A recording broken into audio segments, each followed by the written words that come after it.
So, today we will discuss about continuous X-rays.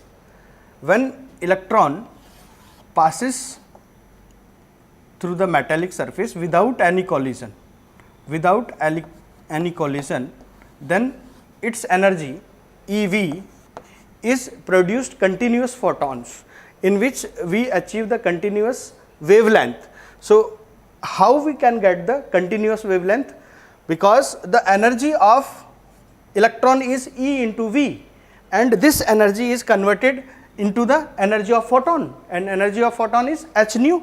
So, we can calculate EV is equal to h nu, and nu is c by lambda. So, this is hc by lambda, and lambda is equal to hc upon EV. So, this is the wavelength, or we can say lambda minimum wavelength of any X-ray is hc by lambda. H is Planck constant, c speed of light, and E is the charge on the electron, and V is the voltage applied on the electron. So, lambda minimum, it is the minimum wavelength which we can calculate.